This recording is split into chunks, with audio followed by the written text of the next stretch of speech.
Yeah, hard-fought game, and certainly one that we wanted badly. And just a few plays that we didn't make, and Youngstown made them. And I think the difference in the game was obviously on the glass and at the free throw line, where Youngstown went, had 16 offensive rebounds and they shot 27 free throws. So that was their recipe. They won with that, and we got to get better. We got to get better, and especially on the defensive glass. So we have a short turnaround. We play on Saturday at 11, so we got to get ready for the next one, and no time to hang our heads. Questions for Coach? Did you like the last shot that you got? It was probably the best shot we got. We tried to get Dre off of a screen from Tafari, and Melo thought he was covered up, so he got the next best shot that we had talked about. And obviously we were in the bonus. We want to try to attack the rim, and he made that before. So I'm not upset with that shot at all. Is it tough to lose a game when you shoot? Basically 50% from the floor. Best shooting performance of the season. You did a lot of things well. Yeah, it is tough. Obviously, when you play much better on the offensive end and you take advantage of some things that are happening out there on the floor, but it's tough on that end. But then you see where you don't get the win is because of offensive rebounds and allowing them to get to the line so often. And when we hold them to 31% from the field, they got to make it up from someplace, and they did it on the glass. So not good enough, and we just got to get better. Got to get better, and we got to pick ourselves right back up. Coach, even though you did lose, like the fellow gentleman just said, you shot pretty well from behind the arc tonight. Is that kind of a positive light at the end of a dark tunnel?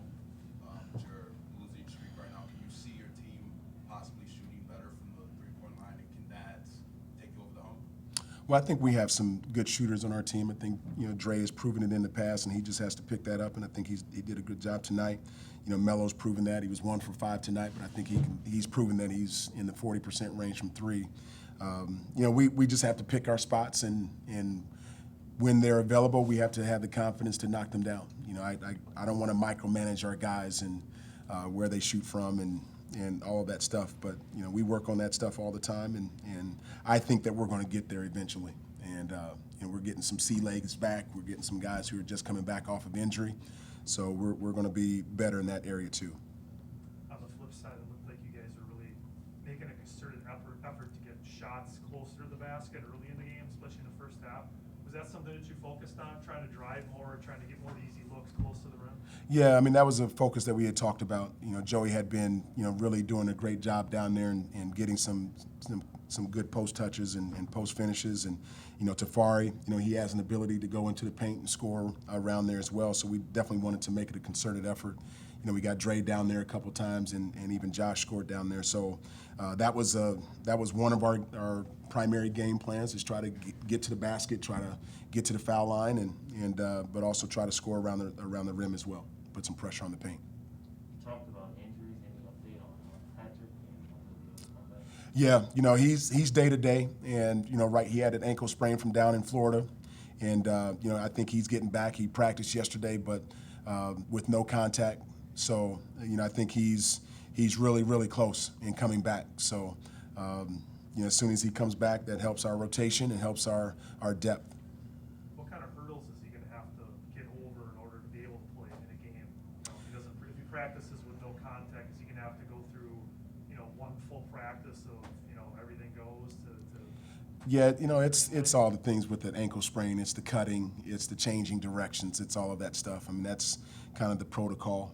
It doesn't necessarily have to be contact, but it just has to be making sure he's comfortable with all the cutting and the range of movements that are required in normal basketball action.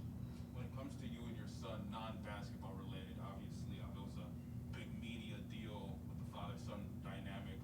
How has that kind of been so far? Were there anything that you didn't expect, and how's the journey been so far? I love my son, and to me, just being around him every single day is the greatest experience in the world. So there's nothing wrong with that at all, and I think any father would want to have that. Had any update on Marquise situation with his hand? Yeah, he has a broken third and fourth metacarpal, if I get that right, of the hand.